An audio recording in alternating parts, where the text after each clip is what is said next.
primero ni modo, hay que aceptarlo como dice Mario, el del poli tiene más sabor. Este es el mambo de la universidad. Es Pérez Prado. Y el primero. Sí, pero como que el otro tiene... ¿O será que lo hemos escuchado más? Que ellos lo No, ocupan tiene más. más ritmo, claramente, sí. Pero sí parece muy sabroso el del poli y el de la UNAM, como que se repite. Sí. Y todavía yo no he escuchado nunca una versión clara que diga de dónde viene el Goya. He escuchado por ahí dos versiones que tratan de explicarlo, pero nunca una que asegure de dónde viene el Goya. Goya. Ya. Ya. ¿De dónde viene? No, ni idea. Ahí dicen que iban al cine Goya y que ahí se reunió una vez la porra y que lo, lo elaboraron, ¿no? Elaboraron esa porra en Sí, referencia al cine, pero no es muy claro ni por qué, ni es muy creíble. esa es una y otra que se tomó de un no gringo, de una alabanza gringa de una universidad estadounidense. Es que un día como hoy hemos estado hablando de Porfirio Díaz. Porfirio Díaz emitió lo que dicen fue el decreto más importante de la historia. Un día como hoy, pero de 1910, Porfirio Díaz emitió un decreto, repito, dicen el más importante, para la creación de la Universidad Nacional de México, lo que se convertiría en la Autónoma de México. La propuesta como tal de la creación de la universidad fue hecha por Justo Sierra. De acuerdo con Sierra, la Universidad Nacional de México debería de estar constituida por las escuelas Preparatoria de Jurisprudencia, Bellas Artes, Ingeniería, Medicina y Altos Estudios. Hoy se da el decreto, se publica hasta después. Y la universidad arranca como tal. Preparatoria es una, Sí, era era única. medicina es otra. Y jurisprudencia era la escuela. Son todas El X. distintas. Sí, Por eso, un día como hoy se decreta la creación de la Universidad sí. Nacional, Que que incluye la incluye prepa. la preparatoria y estas escuelas. Porque la propia universidad se inaugura hasta el 22 de septiembre de ese mismo año. Primero es el decreto, que se haga, que se unan, que se junten, que se formalicen, porque ahí se establece rector, reglas, grados académicos y todos los detalles de ese instituto. Carácter autónomo. El carácter autónomo lo adquirió hasta 1929. Joaquín Eguía Liz, el primer rector de la institución, posterior a la construcción de la ciudad universitaria. Se construyeron instalaciones como el Estadio Olímpico Universitario, la Biblioteca Central, las 5 sedes del Colegio de Ciencias y Humanidades, las instalaciones de la Facultad de Estudios Superiores y otros. Fue hasta 1985 que la UNAM se convierte en la primera universidad de habla hispana en tener Defensoría de los Derechos Universitarios. La UNAM, reconocida mundialmente como una de las mejores universidades hispanoamericanas, y su campus central, declarado como Patrimonio de la Universidad. Oye, eso de los derechos universitarios, ¿qué es? Eso no tiene absolutamente ningún mérito, ¿no? De ningún tipo. Pues es uno de los datos más importantes, dicen, para Pero, ¿qué pasa?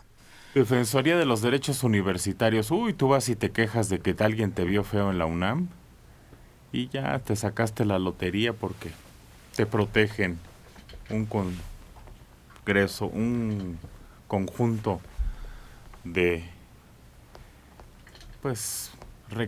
maestros que conforman eso. Porque fíjate, la UNAM es la más importante casa de estudio. Primero, si viene un extranjero a México, lo tienes que llevar a la UNAM. Es uno de los lugares obligatorios. Luego, todo lo que sucede en la UNAM de ahí parte para todas las universidades. Los 3 premios, ¿cuántos llevamos? Premios Nobel, 3 en la UNAM. Los maestros más importantes y las cátedras más importantes, así como los laboratorios. No hay escuelas particulares que tengan laboratorios en algunas materias como física, como tiene la UNAM. Aunque sean particulares las escuelas, no hay laboratorios que tiene la UNAM repetidos. Entonces es la universidad más importante. Hay el de física nuclear, uno de... El Instituto de Física Nuclear. Eso, el acelerador que está en un pequeño edificio con techo de concreto, es un arco, una bóveda que se encuentra ahí entre medicina y odontología. Es una estructura muy particular con forma de bóveda parabólica. Y ahí está uno de los instrumentos para el estudio de la radiación y las reacciones atómicas. Los puros murales, ¿quiénes los pintó? Gorman, ¿no? No, Sí, una bola. Pues, por ejemplo, el de medicina fue Eppens. El de los de el estadio de Diego Rivera. Siqueiros. El estadio Diego Rivera. Hay una ingeniería, ¿no? Pero exactamente. Mira, me están dando lo de la porra, no me acordaba qué universidad era. Que dicen que una de las ideas, que la porra Goya Goya es una mala traducción de una porra del equipo de fútbol americano de Penn State, que dice go yeah, catch on, run, run, run. No, ellos sí tienen el ra. Que es una de esas. Luego lo que tú decías, el cine, que gritaban Goya, Goya, porque se juntaban al cine. Y que cachún, en la época era cuando la muchacha accedía a ir al cine, porque adentro del cine se juntaban los cuerpos. Eso es lo que dicen. Mentirota. Pues son las teorías que hay, por eso te digo que yo nunca he escuchado una que aclare exactamente de dónde viene la porra de la universidad. Exactamente. Bueno, pues un día como hoy, por decreto presidencial, el 26 de mayo de 1910, es creada la Universidad Nacional de México, dependiente del Ministerio de Instrucción Pública, a cargo del licenciado Justo Sierra. La integran las siguientes escuelas: Nacional Preparatoria, de Jurisprudencia, de Medicina, de Ingeniería, de Bellas Artes y la de Altos Estudios. Aunque la primera universidad de México se debió a una real cédula del rey Felipe II, expedida el 21 de septiembre de 1551. En 1833 el gobierno de don Valentín Gómez Farías la mandó clausurar por su docencia reaccionaria y pontificia, y creó, en cambio, 6 planteles de educación superior, dependientes de la Dirección de Instrucción Pública. Reanudados los cursos tiempos después, la universidad sufre otra clausura el 14 de septiembre de 1857, por decreto del presidente Ignacio Comonfort, hasta que Porfirio Díaz le da estructura a lo que conocemos, o a lo más cercano que conocemos hoy. Manelik, ¿otra vez vas a comentar del tirano dictador Porfirio Díaz Mori? Está bien en Montparnasse, Francia. Montparnasse. Pues sí, le estoy diciendo que es el decreto más importante que hizo. Es que eso no lo podemos evitar. Mire, todo el tren que tenemos hoy lo construyó Porfirio Díaz. Ya después de él, creo que se construyeron, pues es ¿Unos cuantos kilómetros? unos cuantos No, el kilómetros. ferrocarril del sureste, que son como 700 kilómetros, y el Chihuahua Pacífico, es también muy importante. Después de Porfirio Díaz, todo lo que se construyó de tren es insignificante para acabar rápido. No tanto como insignificante, pero sí fue menos. Mucho menos. Él dejó en 14 y acabó como en 21 la red ferroviaria antes de ser destruida por Cedillo, ¿no? No, antes ya había sido destruida por otro, antes de Cedillo, que dio preferencia a las autopistas porque sus cuates tenían camiones y construían autopistas, Alejandro. Sí, pero no destruyó las vías y este sí. Es que ese fue el problema. Ya tenías. Porfirio Díaz toma el poder con 800 kilómetros de vías férreas y deja el poder con 20,000 kilómetros. Y luego se construyeron como 15,000 kilómetros más, pero en 70 años.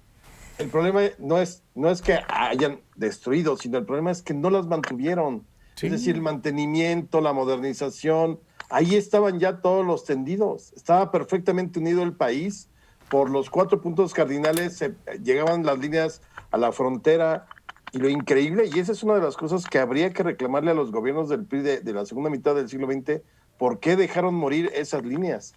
Lo hemos platicado aquí. Yo me acuerdo en el 86 que viajé a Guadalajara y de ahí a Mexicali en tren.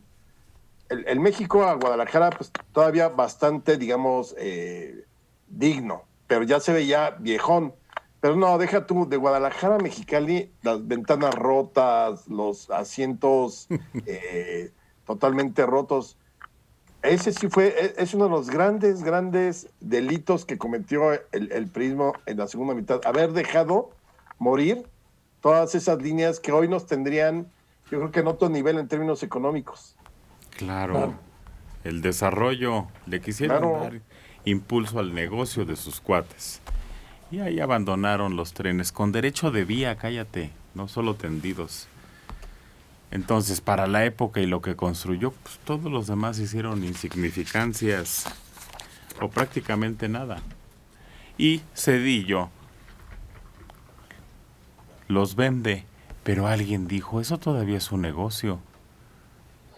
¿Por qué esas compañías aceptaron comprarlos a 50 años, no? Creo que tienen derecho. Sí, Ferromex.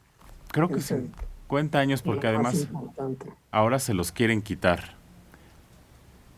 Pero las compañías gringas vieron negocio todavía en el transporte por tren en México. Mensaje, los cines en cuestión eran El Río, el Venus y el más cercano a la preparatoria, el Goya.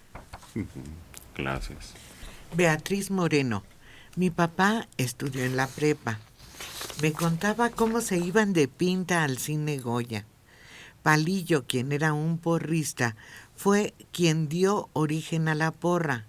Y aunque Mario diga que no es cierto, mi papá lo vivió en carne propia. Pero Mario dijo que sí era cierto. ¿En qué momento dije que no es cierto? Mario dijo que sí era cierto. Sí era cierto que además me parece que el cine Goya está, o fue otro, está en la colonia Roma, no en el centro, a menos de que haya habido otro. Conocí un cine Goya por ahí, casi llegando